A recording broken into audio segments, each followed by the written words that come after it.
contente d'avoir fait ça. C'était trop bien. C'était vraiment trop bien, ça change grave de ce que je fais d'habitude. Je suis trop contente d'avoir... Ouais, je pense que je vais faire ça beaucoup plus souvent parce que j'ai trop aimé le concept. Il fait super chaud, il fait de plus en plus chaud, ça fait plaisir. Il fait de plus en plus beau, ça fait plaisir. Je sais pas, j'ai changé de parcours et tout, ça m'a reboosté. De découvrir un autre parcours, je trouve que c'est trop fun. Genre, fun, tout est relatif, mais genre par exemple, on était à Paris la semaine dernière et on a couru sur les quais. Je sais pas, ça dynamise quoi, ça donne envie d'aller plus vite, ça donne envie de te donner encore plus, de voir encore plus loin dans la ville et de voir encore plus loin dans le parcours. Donc si jamais vous vous ennuyez en courant, c'est peut-être parce que vous faites tout le temps le même parcours. Donc essayez de changer, essayez d'aller découvrir des villes en courant. Genre, c'est trop cool. Je sais que si je voyage un jour là, c'est la première chose que je vais faire, c'est courir pour découvrir la ville. Je sais pas, je trouve ça trop cool, le concept. Voilà, trop bien. Je vais me doucher, parce que là, c'est nécessaire. Et on se retrouve après. Je suis une folle, je peux pas du tout me doucher tout de suite. Là, il faut que j'aille expressément à un rendez-vous que j'ai chez le garagiste pour faire une expertise de ma voiture. Parce que, petite histoire, vendredi dernier, je me suis fait genre rentrer dedans alors que j'étais au feu rouge. Un accident vraiment ridicule, mais du coup, le coffre de ma voiture ne s'ouvre pas correctement. Donc je dois aller voir s'il n'y a pas d'autres problèmes, voilà. Je déteste en fait parce que du coup c'est pas ma faute, on m'a rentré dedans clairement. Et du coup j'ai plein de paperasse à faire et tout. Je déteste, vraiment je déteste. Je déteste. Genre tout ce qui est paperasse, tout ça, je peux pas.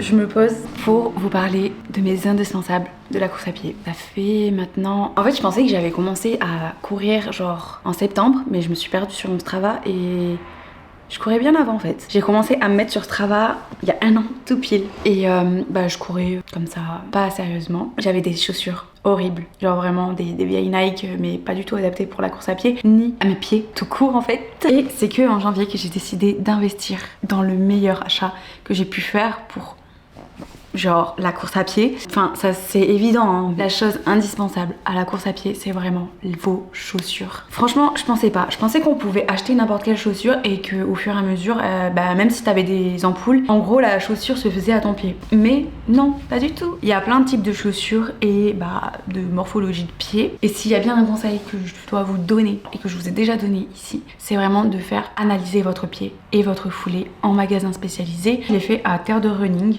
au tout début en janvier et franchement ça m'a grave aidé. J'ai pu apprendre comment était mon pied, comment était orientée ma foulée, comment je courais quoi. Et ça m'a appris plein de choses. J'ai pu déterminer, c'est le vendeur clairement qui a déterminé pour moi quelle chaussure était adaptée à moi. Donc il faut savoir que chaque pied est différent, mais le mien est large et j'ai tendance à du coup courir comme ça. Donc les pieds vers l'intérieur. Et pour contrebalancer ça, parce que du coup c'est un défaut de foulée ou de placement de pied, je sais pas trop, pour justement que mes pieds fassent comme ça et qu'ils aillent droit en fait, j'ai dû prendre des chaussures qui étaient renforcées sur les côtés. Ma chaussure que j'aime mais du coup qui est adaptée à moi, et en vrai j'en ai pas testé d'autres mais j'attends d'en tester d'autres. Pas tout de suite, pour le moment elles me correspondent très très bien. Peut-être que j'en achèterai dans les mois à venir, voilà. Enfin je pense qu'à un moment donné je vais être obligée parce qu'elles vont s'user à force de courir, mais c'est mes aucun. Là elles sont bien dégueu parce que elles ont fait une prépa, elles ont fait un semi et j'ai continué à les utiliser. Elles sont pas si usées que ça, donc c'est des Bondi 8 mais voilà c'est vraiment adapté à mon pied. En fait ce qui va faire qu'elle est adaptée à mon pied, c'est que ici comme vous voyez il y a vraiment un renforcement vers l'intérieur. Et du coup mon pied, au lieu d'être vers l'intérieur en courant comme il est naturellement, il va se redresser et se mettre tout droit comme ça. Donc voilà pourquoi c'est adapté à mon pied, parce que c'est la morphologie de mon pied qui est fait comme ça et ma foulée, enfin mon défaut de foulée qui est fait comme ça et que je peux améliorer avec ces chaussures. Mais peut-être que vous courez vers l'extérieur, vers je sais pas. C'est super important de faire tester son pied, son allure pour déterminer quelles chaussures vous devez acheter. Ça c'est vraiment le plus important. Et prioriser aussi des chaussures si jamais vous voulez pas acheter 6 paires de chaussures pour courir, des chaussures qui sont vraiment flexibles et avec lesquelles vous pouvez faire un peu tout avec. Je sais que moi j'ai des chaussures pour le trail et des chaussures pour le running parce que c'est vrai que ça par contre c'est bien de les différencier puisque il y a des chaussures qui sont bien pour la terre, les cailloux, pour pas glisser, qui sont renforcées en dessous et qui ont certains crampons, et d'autres qui sont faites plus pour le bitume, qui vont avoir plus d'amorti, parce que le bitume c'est dur. Mais voilà, vraiment l'indispensable des bonnes chaussures, vraiment. Et pas elle forcément, pas cette marque forcément. Des bonnes chaussures, vraiment, genre vraiment. Un bon indispensable. Je les classe au fur et à mesure, mais du coup, pour la deuxième place, je dirais que c'est vraiment des bonnes chaussettes. Des bonnes chaussettes pour courir, pas genre des chaussettes trop belles. Non, des chaussettes pour courir, des chaussettes de running, des chaussettes adaptées. C'est vrai que c'est une erreur que j'ai fait au début de courir avec des chaussettes basiques en coton. Et j'ai eu beaucoup d'ampoules jusqu'à que mes sauveurs, genre vraiment mes sauveurs, j'ai décidé d'utiliser ce genre de chaussettes qui sont faites exprès pour le run. J'utilise celles de Stains depuis 6 mois maintenant parce que je collabore avec et elles sont géniales franchement. Là depuis une semaine j'utilise d'autres paires de chaussettes pour justement tester, pour savoir si ça va mieux, s'il y a plus de confort. Et mes préférées, c'est celle que j'ai mis ce matin, c'est celle-ci. Il y en a plusieurs, il y en a taille haute, taille basse, mais aussi des moins épaisses parce que celles-ci elles sont carrément bien épaisses. Je sais que celle-là c'est plus pour genre en mode de la montagne, mais moi j'aime bien les utiliser en running. Je trouve qu'elles accrochent bien, j'ai aucun inconfort, si on peut dire ça comme ça. De toute façon, je vous mets toutes les chaussettes dont je vous parle en barre d'infos que vous puissiez aller voir. J'aime bien courir et alterner entre celles-ci qui sont beaucoup plus fines quand il fait super chaud et celles-ci quand il fait un peu plus frais parce qu'elles sont un peu plus chaudes. Mais franchement, celles-ci c'est mon coup de cœur. Elles maintiennent bien quoi. C'est super important d'avoir des chaussettes pour éviter les frottements et surtout bien maintenir votre pied, que votre pied soit bien aéré, que la transpiration ne se stocke pas dans la chaussure, que ça aère. Et c'est vraiment ça l'erreur à éviter quand on débute en tout cas, ou même tout court, c'est vraiment de courir avec des chaussettes en coton qui ne sont pas adaptées au running. Donc voilà, si vous voulez aller tester, n'hésitez pas. Franchement, je les ai adoptées, je les aime.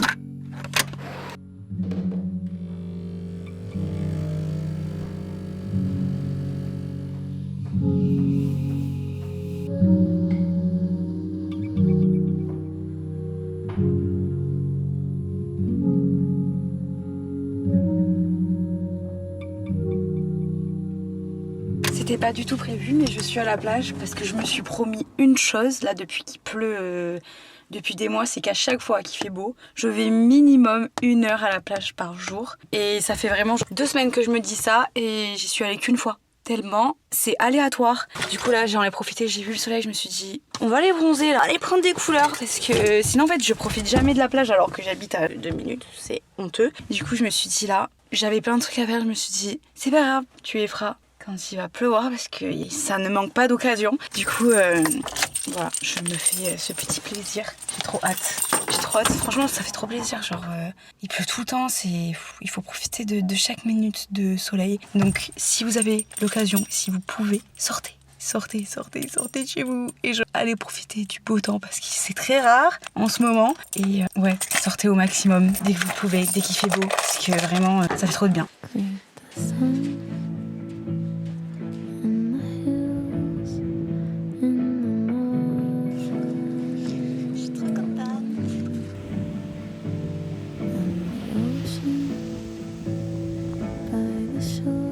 Je suis badigeonnée de crème. Je suis trop bien là. Il y a un petit vent et tout. En vrai, il fait beau. Ça fait plaisir. Je vais essayer d'aller me baigner quand j'aurai très chaud.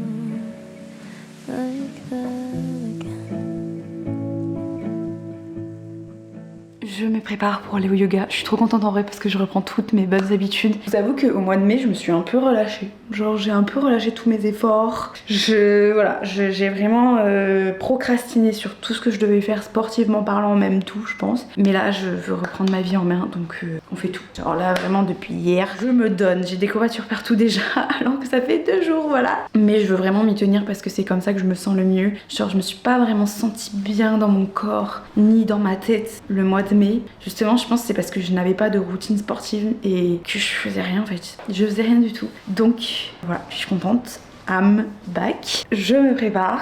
Je pense qu'il va faire très très chaud au yoga parce qu'il fait très très chaud dehors. Ça va plutôt être du hot yoga. J'aime pas trop le concept, mais bon. Je voulais vous dire du coup le 3e indispensable pour la course à pied et pour le sport en général. C'est vraiment une tenue où vous vous sentez confortable. Genre vraiment vous pouvez tout tester. J'ai pas tout testé, mais j'ai testé quelques marques et je vous ai écouté. Vous êtes mes meilleures conseillères. Ce short, je l'ai acheté grâce à vous. Il est incroyable. Donc, comme je vous disais dans les vidéos précédentes, j'ai les cuisses qui se touchent. Donc là c'est ma morpho. Et j'ai un problème, c'est qu'à chaque fois que je cours, j'ai des frottements. Donc déjà, ce que je fais, c'est que je mets de la crème anti-frottement. Mais j'ai aussi acheté un short comme ça qui... C'est un cycliste basique de chez Uniqlo. Et en vrai de vrai, je le teste depuis 2 semaines. Il est trop bien, il est trop confortable. Vous avez des poches sur le côté. Je vous mettrai bien en barre d'infos parce que vraiment, il est incroyable, il est trop bien. Trop confort, tout doux. Genre, il n'y a rien qui gêne, il est pépite. Et il remonte pas du tout. Genre vraiment pas du tout. J'avais d'autres shorts, ils remontaient jusque là. Enfin... un enfer. Après niveau leggings, j'ai testé que des Gymshark et je les adore. C'est les seuls et uniques que je mets depuis bientôt 3 ans. Ils tiennent bien, ils gagnent bien, ils font bien leur taf, ils sont quali, ils tiennent sur le temps. Voilà, que dire de plus. Je pense que je vais tester les leggings Uniqlo du coup vu que je suis convaincue pour voir ce que ça donne du coup en format long. Mais vraiment niveau qualité-prix, le Uniqlo, j'adore. Vraiment, je suis trop contente. Ensuite, bien évidemment, l'indispensable à avoir du coup dans cette tenue, c'est une bonne brassière pour nous les filles. Bon, ça vous le savez, mais c'est super important pour le maintien de la poitrine. J'en ai de plusieurs marques, de Ocean Park, de Gymshark, des super vieilles brassières que j'ai. J'en ai aussi de Decathlon et je trouve qu'ils font des choses pas mal. Je suis allée voir dans les rayons la dernière fois pour voir si je pouvais du coup en acheter d'autres. Mais ça va vraiment dépendre de vous et du maintien que vous avez besoin. Je sais que j'ai une petite poitrine donc en soi moi c'est pas très compliqué de trouver une brassière. Mais je sais que Decathlon font beaucoup de brassières pour les grosses poitrines. Donc voilà, si jamais vous savez pas, allez dans les rayons Decathlon. Donc ça va vraiment être pour les basiques à avoir. C'est les 3 indispensables du coup. Des chaussures, des chaussettes et une bonne tenue. Et en vrai, avec tout ça, vous pouvez déjà courir. Mais si vous voulez avoir une expérience premium en vrai, parce que avoir des accessoires c'est quand même premium, je vous conseille une petite liste. Une petite déjà pour commencer, le plus important c'est vraiment d'avoir ça. Une gourde d'eau comme ça qui peut se transporter un peu partout. Vous en avez à Decathlon, pas forcément des Salomon, mais vraiment c'est indispensable pour l'hydratation, surtout si vous commencez à faire de longues distances. Et même si vous faites genre 5 km, c'est important de s'hydrater. Genre c'est normal de s'hydrater, c'est normal d'avoir soif et c'est super important d'en amener si vous pouvez. Je sais que perso j'ai pas vraiment soif quand je fais 5 km, donc je la prends pas forcément. Si genre au bout de 30 minutes je sais que je vais avoir une arrivée d'eau où je vais pouvoir boire, mais si jamais c'est pas le cas, franchement vous la prenez avec vous, ça pèse pas lourd. C'est un peu chiant de la prendre en main, mais si jamais vous voulez encore plus upgrade, mais c'est vraiment si vous voulez vous faire un cadeau, je pense, vous avez, et je pense que vous l'avez vu partout, le sac d'hydratation comme ça. Je vous donne la rêve du mien, mais en vrai c'est pas une référence à prendre. Je pense qu'il y en a des moins chers et des plus axés course à pied que celui que j'ai, parce que moi il a vraiment beaucoup de poches et c'est fait notamment pour le trail, parce que je l'ai vraiment eu pour faire du trail et pas forcément pour faire de la course à pied. C'est le ADV Skin 5 et en fait du coup moi il a énormément de poches, c'est pour que je puisse partir en randonnée cet été. Il va avoir des poches pour le camel bag, pour mettre son pique-nique, plein de choses. En vrai, genre vraiment, c'est un sac à dos le truc. Et vous avez ici de quoi mettre du coup ces gourdes. Voilà, ça c'est un peu commun à tous les gilets, je pense. Mais vraiment, genre ça, si vous commencez à faire des longues distances, si vous voulez faire de la randonnée, vous voulez faire des trails, c'est super pratique, même des grandes balades et tout. J'adore. Du coup, ça se met comme ça. Et je pense que tout le monde le sait maintenant parce que tout le monde en parle sur les réseaux. Avant, c'était beaucoup moins connu. Je sais que Martin en avait et moi, j'en avais jamais eu de ma vie. Et je trouvais ça trop pratique l'été dernier. Du coup, je lui empruntais tout le temps. Donc, je suis trop contente d'avoir le mien pour cet été. Mais ça s'attache comme ça. Le mien est un peu grand, je pense. Mais parce que justement, je mets rien à l'arrière. Donc, c'est pas tiré à l'arrière. Vu que normalement, t'es censé, avec celui-là, mettre beaucoup de choses à l'arrière pendant ton trail ou ta rando. Mais là, moi, je m'en sers que pour la course à pied pour le moment.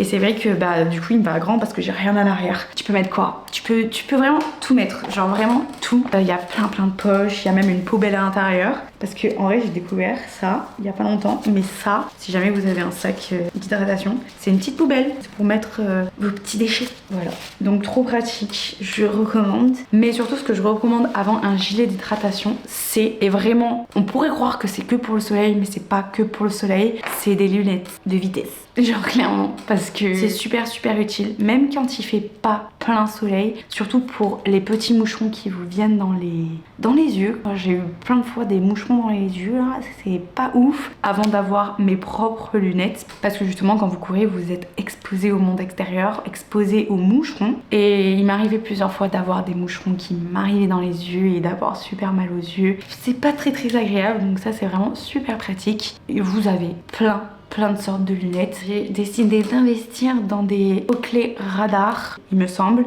Je vous mettrai tout dans la barre d'infos. Mais voilà, je les trouve trop belles. Ça, c'est celle de Martin. Je les ai achetées moi en rose, orange, rouge. Je les adore. Trop pratique et trop bien aussi pour la randonnée. Donc vraiment, on aime. J'aime beaucoup. Franchement, je les adore. Je suis trop contente de cet investissement. Je peux pas m'en passer. Genre vraiment, je les trouve trop belles. Je les aime. Voilà. Ensuite, bien évidemment, des écouteurs. Si jamais vous aimez écouter de la musique pendant que vous courez, c'est pas obligatoire, mais bon, après tout le monde se sert d'écouteurs aujourd'hui. Moi, je me sers de mes AirPods et ils tiennent très bien. Je sais que certaines personnes, ça tient pas du tout. Vous avez tout type d'écouteurs. Je sais qu'il y en a qui ne rentrent pas forcément dans l'oreille et qui font tout le contour. Et pour terminer, le luxe du luxe, c'est vraiment du luxe et c'est pas obligatoire. C'est vrai que c'est genre agréable quand du coup tu commences à faire des préparations et du coup tu as des allures spécifiques à suivre. C'est bien évidemment une montre connectée type Garmin. Voilà, c'est mon rêve d'investir là-dedans. J'attends un peu encore parce que c'est quand même un certain coût et j'ai pas envie de me précipiter tout de suite. Genre je préfère être sûre.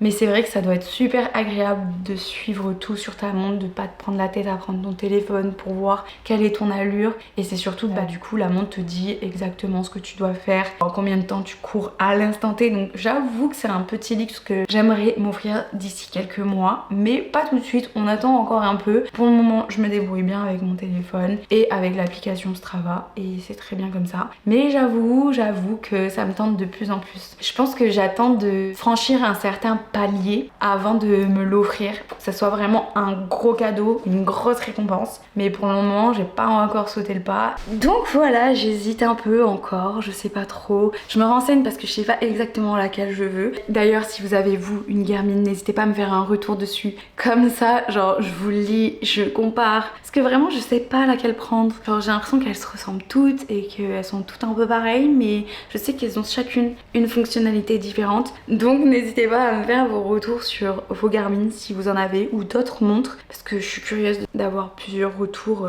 sincères, on va dire. Je pense qu'il y a plusieurs types de budget dans la course à pied dans tous les cas et c'est quand même un sport accessible, mais c'est super important de bien s'équiper, en tout cas dans les 3 bases que je vous ai données, parce que après tous les accessoires c'est vraiment genre du luxe et c'est cool si jamais vous vous mettez des challenges, que ça soit les cadeaux de ces certains challenges que vous faites à vous-même que d'acheter tout d'un coup. Je pense que ça a plus de valeur si ce luxe là est le résultat d'un challenge que vous vous êtes donné. En tout cas, j'essaye de mettre ça en place. Donc si jamais vous voulez progresser en course à pied et vous mettre des challenges, voilà, petits tips pour vous motiver encore plus à atteindre vos objectifs, vous offrir des cadeaux à la suite de ces challenges. Je parle, mais il faut que je me dépêche en fait. Je vais être en retard à mon cours de yoga. Vraiment ce short, mais il est trop bien. Je l'aime beaucoup. Oh, je suis tellement courbaturée, ça va me faire trop du bien. Parce que là...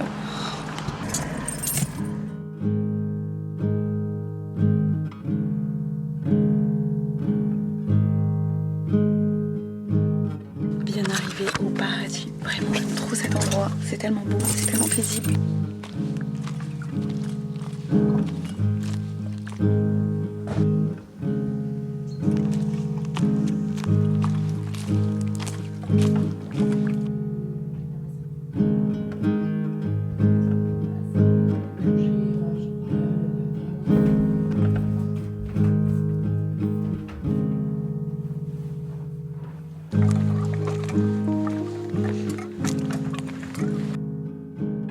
Je viens de rentrer, je suis en train de me faire les restes d'hier soir. Enfin, je suis en train de réchauffer les restes d'hier soir. C'était trop bien le yoga, ça fait trop du bien, ça faisait trop longtemps que j'étais pas allée. Je crois depuis genre avant le semi. Ça faisait beaucoup trop longtemps. Ça fait trop du bien parce que j'aime bien ce type de yoga, c'est le Hatha Tantra. Bon, après, je pense que chaque prof fait les séances différemment, mais du coup, la prof chez qui je vais, j'aime bien les séances et comment elle les construit. Parce que c'est pas du yoga dynamique, genre tu te dépenses à fond. C'est vraiment du yoga pour travailler la respiration, rester dans des postures longtemps, mais ça travaille particulièrement la respiration et ça m'aide beaucoup. Donc c'est trop cool, là je vais essayer d'y retourner et de retrouver une routine avec le yoga. Mais j'aime bien ce type de yoga parce que ça va pas ajouter genre une pratique sportive en plus à ma semaine, donc je peux faire d'autres choses et en plus faire du yoga parce que du coup ça travaille pas mes muscles vraiment parce que c'est vraiment la respiration, parce qu'en général j'ai un peu du mal à faire du yoga dynamique genre sportif parce que du coup j'aime pas le yoga pour ça, j'aime vraiment le yoga pour travailler la respiration. Donc je suis trop contente d'avoir trouvé cette prof et c'est trop cool le lieu, tout. Ça va se ramer. Donc bon, retour en cuisine là avant d'aller voir le sunset. Je pense qu'on va aller se promener avec Martin parce qu'il fait beau, il fait à peu près chaud, donc ça fait plaisir. J'ai une nouvelle obsession depuis 2 semaines je crois, c'est les olives. Bon, pas celles-là parce qu'elles sont particulièrement pas très bonnes, mais les olives dénoyautées, vertes, pures, genre vraiment sans rien. Je suis obsédée.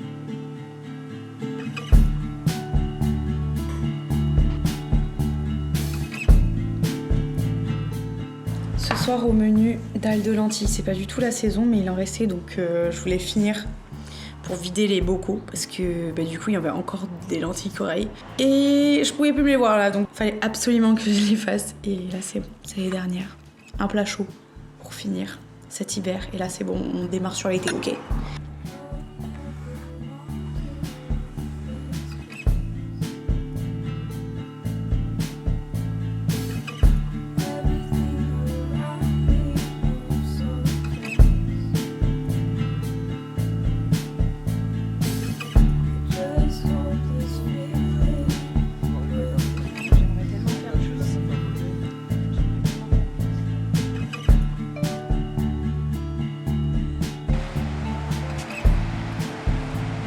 Oula Martin, tu vas te faire attaquer.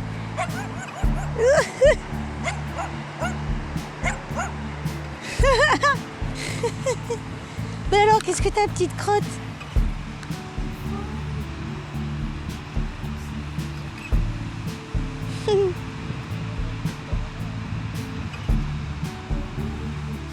Eh bien, qu'est-ce que t'as, toi? Qu'est-ce que t'as, toi? Tu veux des câlins? Tu veux des câlins? J'espère que cette vidéo vous aura plu. Je voulais rajouter en cette fin de vidéo que vraiment le plus important c'est d'aimer ce que vous faites. Donc si vous aimez la course à pied, c'est pas grave si vous n'avez pas genre les derniers trucs qui sont sortis, si vous n'avez pas les trucs les plus stylés qui est sur le marché. Tant que vous aimez ce que vous faites, c'est vraiment le plus important. Tant que vous kiffez à chaque fois que vous courez, genre les sensations que ça vous procure, tout, ça c'est vraiment le plus important. Après le style, c'est secondaire. Je vous fais des gros bisous et je vous dis à la semaine prochaine. Prenez soin de vous, essayez de sortir au maximum dehors. Gros bisous.